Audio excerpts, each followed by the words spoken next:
Hello, welcome to the first episode of The Puzzle, where Isaac and I tackle very difficult questions that cannot be answered in hours, let alone in 10 minutes. Our desire is to open up these huge questions and explore different pathways to get you inspired as well, and hopefully hear back from you what you would like us to take a deeper dive into. Now, who the hell are these two guys? Well, Isaac, my good friend, is a product development junkie, an engineer, and is a general manager in his business and has been running other businesses in the past as well. For myself, I'm an innovation professional who doesn't think innovation is the answer to everything.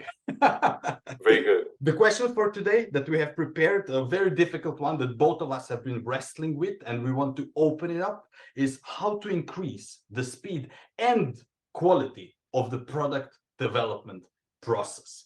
Now we're gonna set up a stopwatch. Isaac, you hit it as well, because we're giving ourselves 10 minutes to open this question up and to share some very interesting venues towards achieving that. We'll try to give short answers to very complex problems, which means they are not going to be correct by themselves. But you have to start somewhere, right? Those are huge, huge questions. So, hi everyone. So the question is, how do you go faster in product development? I know it will sound very counterintuitive. Some people might have heard of this. I think many have not tried it, even though they might have heard of it or read about it. Is you go slow and then you go fast. And what this means is not taking your sweet time doing things. It doesn't mean being lazy. It means not fretting about trying to nail every single specification down, every single requirement down just from the beginning. People generally tend to rush. They have a deadline. They need to fix the requirements, the specification. They might do requirements engineering.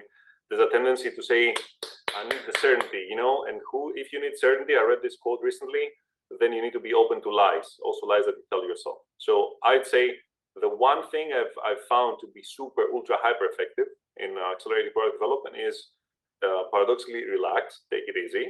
You will not know many things, and actively park some things for later and focus on what you need to know now. Because if you decide something too early, you will not have good information, which means you will have to redo again, or you will build on a very shaky foundation.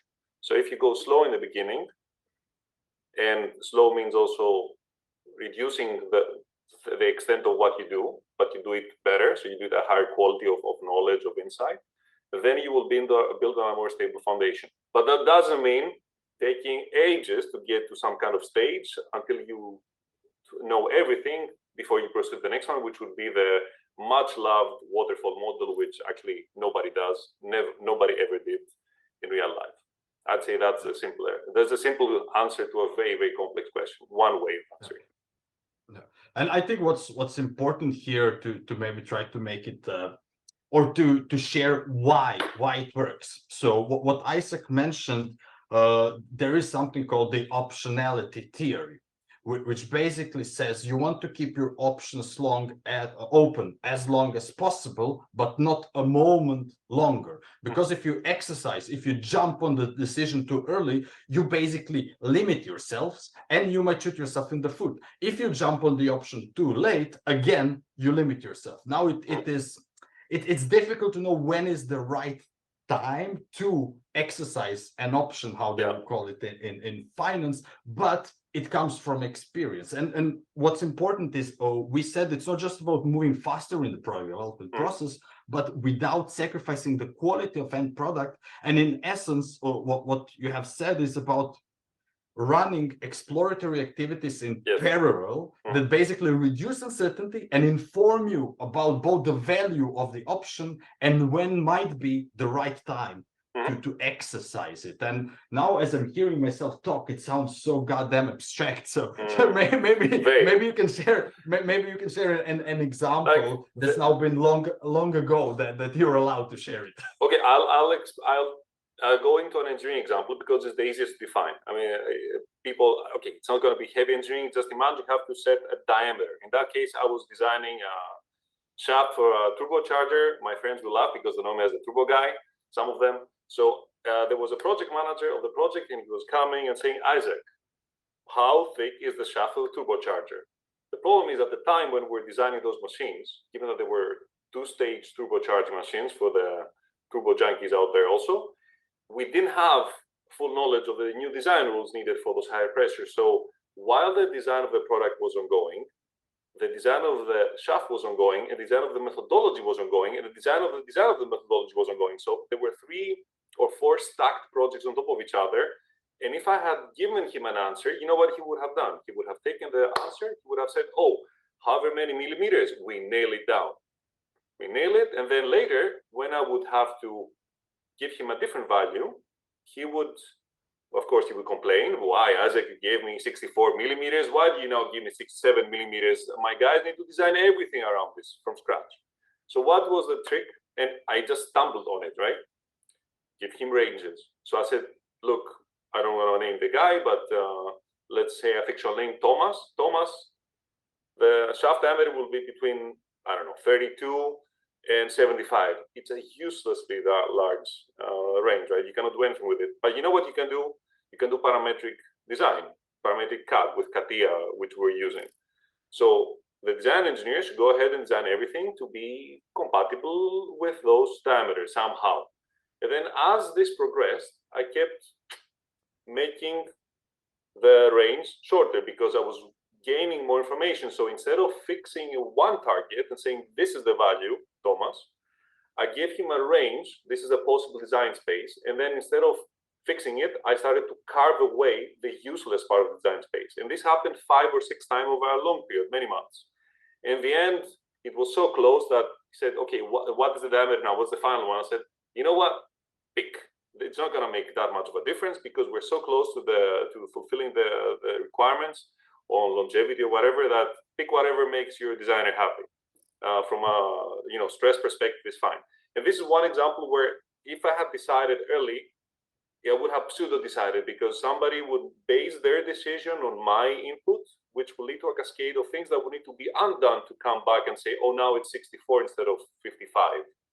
So delaying the nailing down of the specs or whatever it is by allowing yourself to have ranges is very helpful in accelerating. And accelerates because it doesn't cause this back and forth and also the emotional load of redesigning and complaining too and all that. And you can do this with market sizes, prices, segment sizes, anything. Think in ranges, don't think in single values. That's one way to do it. Absolutely. I mean, ranges are really, really critical in that way of thinking and useful in general, and especially if you tie them up with an approach that includes experimentation, creating insight, data, etc. You're able to actually narrow the ranges based on information.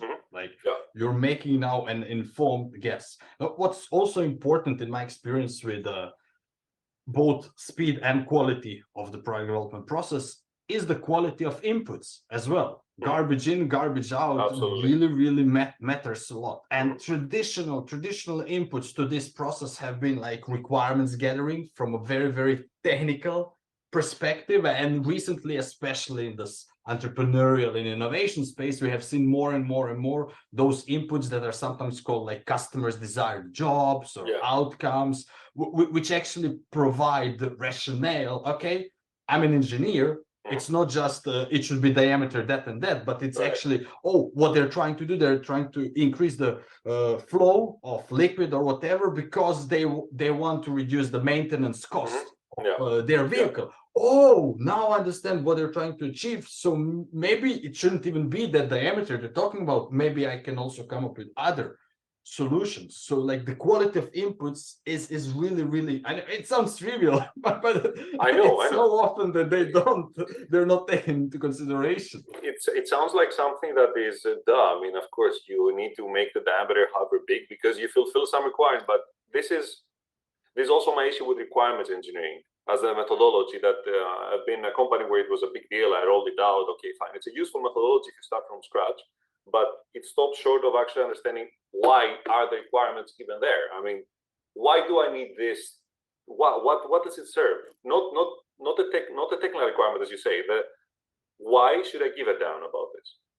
What job does it serve in JDBD parlance? And now you could say some engineers don't care. Just tell me what to design, I'll design. Fine. I mean, you can do it like this, but okay, personally, I was never happy to be that kind of engineer. There are people who are happy, that's fine. But I find that it helps when people understand the end result. Not, okay, we do this to make the customer happy because he needs to create value. This is stratospheric level. But we do this because the customer wants to have a device that fits in the palm of his hand. And at the same time, we want a device that is slightly smaller than the competitor because we want to use it as a marketing argument to have something to talk about that is actually technically not that significant, but still a very nice talking point. Those are two very valid jobs that we have, one internally driven and one externally.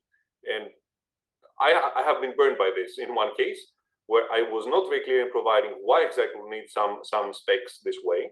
We need the footprint of a device small enough, and an engineer made a small change at the end because he didn't know that this is or I was not good enough at sharing at the right time that this is a invalid principle. They should not be longer than however many millimeters, and we're off by like 1 millimeter. Didn't change much, but it removed a bit of the marketing joke that we had going on.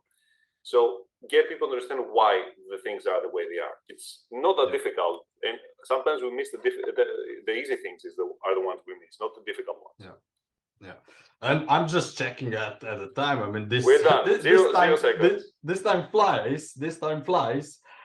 So we will stop going deeper into the question that we opened up.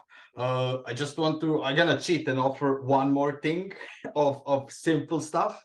And that is, it's not just for engineering organizations, it's for any organization that has any type of product or service that people are creating. And that is, it's extremely powerful to bring the engineers or whomever is creating the product to the place where the product is actually used. Yes.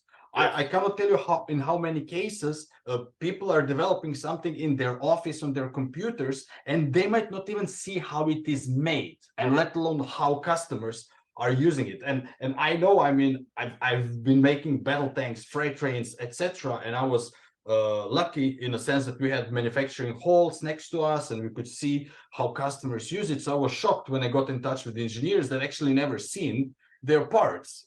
They would come to our hall and say like, oh, so that's how you're using this. I'm like, what do you mean that's how we are using it? We bought it from you. How don't you know how we are using it? What do you mean? It's what we said in the last time we talked and we recorded, that bring people to the process, embed them somehow, make them feel that they're doing something that serves a purpose. Absolutely. To those listening, this was the puzzle. We opened up the question about how to increase the speed and quality of product development process. If you heard anything you would like us to go deeper into it and attack for 10 minutes, hunt us down on LinkedIn, online, whatever, and send us that question. And we're gonna go at it as rabid Rottweilers. That's probably not the most appropriate imagery, but that's what came to me at this moment. Isaac, closing words. Come again, I lost for a moment. Isaac, closing words from you. Closing words. Words of wisdom. Words of wisdom. They're not mine, but they work really well. Relax, go slow, and you go fast. And don't rush to make decisions. Don't jump to conclusions, I would say. That's it. Perfect. Perfect.